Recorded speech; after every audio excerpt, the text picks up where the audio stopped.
July 1, 2011, Russia. The home base of Centrospas, Russian aeromobile rescue team of Emercom of Russia in the town of Zhukovsky. The certificate of a heavy team is presented to Centrospas director after a successful Insarag external classification, which lasted for a week and finished the day before. Centrospas spent 3 years preparing for the classification.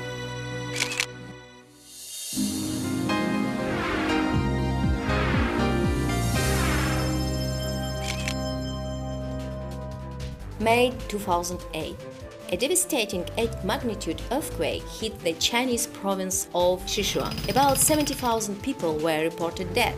The number of casualties was more than 280,000. The Russian Federation was one of the first countries to offer China assistance in the elimination of consequences of the disaster. Emercom began delivering humanitarian aid to the affected regions: medicine, generators, fuel. Centrospas rescuers, deployed to the emergency area, managed to locate and extricate live victims from under the debris. The official application of the Russian aeromobile rescue team of Emercom of Russia for the Insarag external classification was submitted to the Insarag Secretariat on the 19th of May 2008. By that time, the team had already had a great experience of participation in more than 150 international SAR operations. In June 2008, Centrospas was put in a list of SAR teams to be classified. Since that time, Centrospas members began to prepare for the classification to be held in June 2011. In December 2010, a detailed portfolio of evidence of Centrospas was submitted to the Insarag Secretariat. Centrospas was established in 1992. From the very beginning, we are working together, hand in hand, with Insarag. It should be noted that 20 years have passed since Emercom was established in 1990. This year, we are celebrating 20 years since the International Search and Rescue Advisory Group was established. And the next year, 2012, we are going to celebrate the 20th birthday of Centrospas.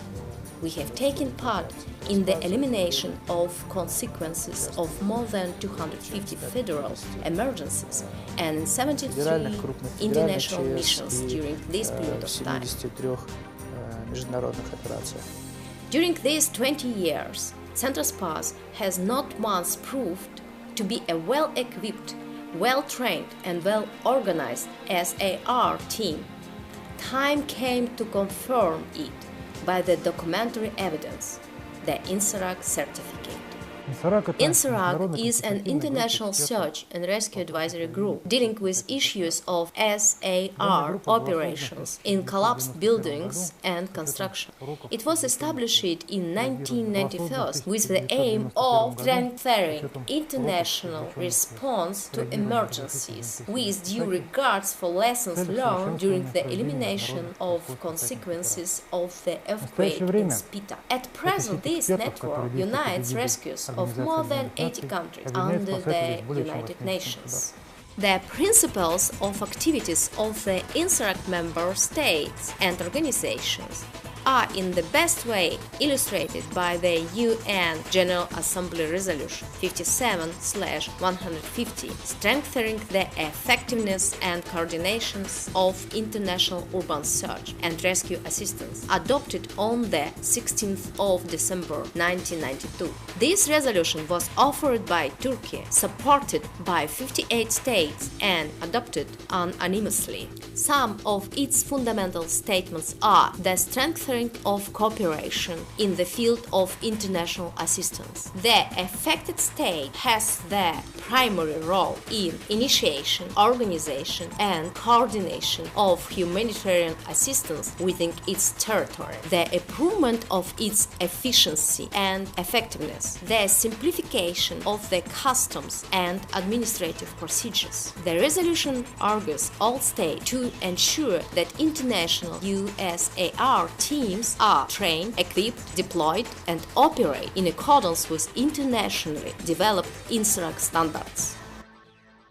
As a result of long-term activities, Insarag developed the methodology of international emergency response, which was published as Insarag Guideline. This is a reference book for rescuers, which gives detailed description of the responsibilities of all participants of international response, including USAR teams, UN agencies, countries rendering assistance, and countries receiving international assistance.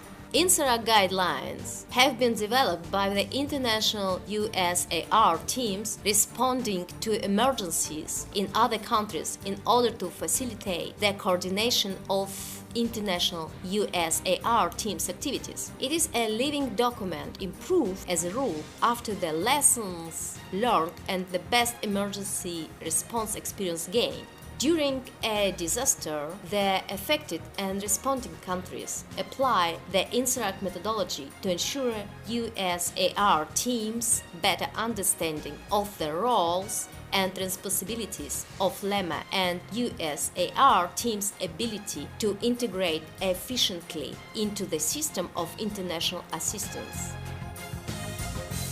The idea to launch a global process of international classification of USAR teams appeared in the Insarag as a result of the analysis of international missions in which international USAR teams with different levels of training and equipment took part. Nowadays, in case of major international disaster, governments and various types of organizations try to deploy their teams. Some of them are the government pursuing their political goals rather than humanitarian, non-governmental organizations trying to attract potential donors, and voluntary organizations following a sudden impulse to assist the affected population provoked by mass media. At present, there are actually two factors which delay the response of the USAR teams. The first one is that the rescuers have to wait for a decision of the government of an affected country to accept international assistance, which in some cases takes quite a time. The second one is that they have to wait until transit countries will give them flight clearance. International classification of USAR teams might help to solve these problems. The governments will make decisions concerning the acceptance of international assistance, preferably from classified teams. In perspective, international response will only be carried out by classified medium and heavy USAR teams, and donor states that do not have classified USAR teams can provide financial and humanitarian aid.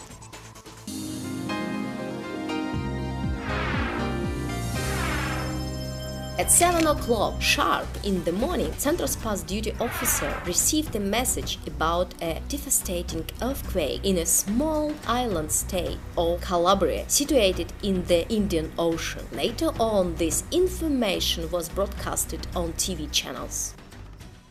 A phone call of a senior duty officer of Emercom of Russia. Central Spas is put on standby and asked to get a team of rescuers and the field hospital ready for the deployment to the affected country. The aviation of Emercom of Russia is already preparing three transport aircraft Ilyushin-76. The duty officer and his assistant activate the system of alert notification. In a few minutes, all Central Spas executive personnel receives the relevant information. From now, the mobilization process of Central Spas personnel starts. 7:35. The meeting of Central Spas leaders of units and sections begins, where the response scale and format are discussed and tasks and assignment set. It may seem that this meeting is only necessary for the AEC classifiers, but in spite of 20 years of experience and the established procedure accurately worked through everyone present at the meeting, every small thing is important. It is better to double-check each other once again than to find oneself far away from the home base without a small but necessary and sometimes vitally important small thing. 8 o'clock in the morning. The list of equipment, consumable materials, and search and rescue tools are made. They are made in two languages, Russian and English. The vehicles are loaded with all the things necessary for 10 days of self-sufficient operations. 9 o'clock in the morning. Thorough veterinary examinations of each dog is conducted. 20 minutes later, all the personnel which will be deployed to the emergency area will undergo medical screening. Simultaneously, personnel rosters are made. The availability of external passports and their copies, photos, vaccination certificates, papers supporting their right to clinical practice, and veterinary certificates for dogs are checked.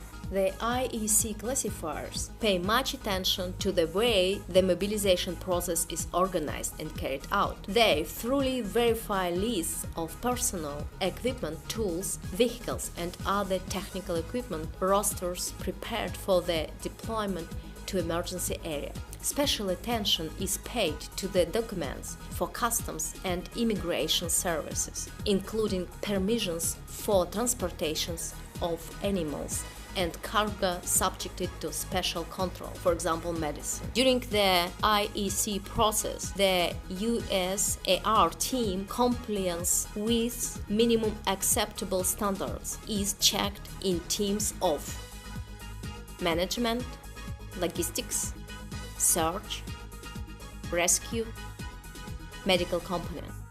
According to the Insarag external classification, the USAR teams are divided into light, medium, and heavy, depending upon their capabilities. A heavy USAR team must meet the following requirements: management, coordination with the NCMC and LEMA, organization of CAR operations according to the Insarag guidelines, availability of UNDAC trained team members, and a capacity to establish and operate provisional RDC and OSOCC, effective system of mobilization, coordination, emergency evacuation, safety and security, and demobilization. Logistics, capability to be ready to conduct SAR operations in the affected country within 48 hours, self-sufficiently for 10 days, number of team members above 55, up-to-date tools and equipment, communication means, search operations, technical and canine search, rescue operations, ability to conduct rescue operations in the buildings and constructions made of reinforced concrete on two separate sites simultaneously for 24 hours, application of advanced rescue technologies, safe extrication of victims from under the debris, medical aid, rendering the victims, team members and search dogs qualified medical aid. At present, there are 24 Insarag classified teams, 16 of them as heavy USAR teams and 8 as medium teams. External classification is quite a long process. First of all, the team must prepare and submit its portfolio of evidence to the Insarag Secretariat, in which it should provide detailed evidence of the team's compliance with all the necessary requirements and is ready to undergo the IEC. The preparation period lasts several months before the IEC simulation exercise takes place. That is why only 5 to 6 teams manage to undergo IEC per year. Nowadays, the IEC of the USAR teams is scheduled up to 2015. There are 13 USAR teams are on a waiting list, including our colleagues from Belarus, Ukraine, Finland, and Armenia. In disasters causing collapse of buildings and constructions, the majority of casualties are rescued by the local people during the first hours after the disaster, without any special equipment. But when victims are trapped under the debris of the collapsed buildings, especially reinforced concrete, well-trained specialists and special equipment are necessary to locate, gain access, and to extricate the victims.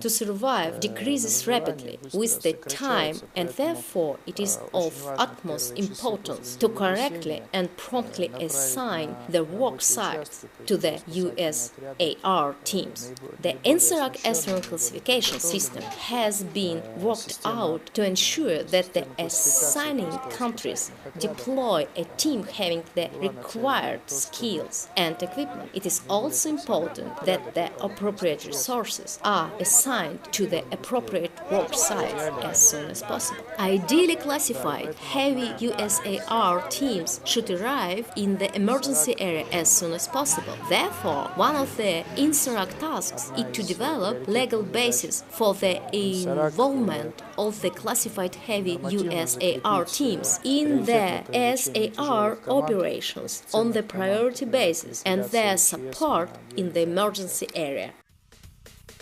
This IEC simulation exercise, which lasts 36 hours, should simulate the international emergency response of the USAR team.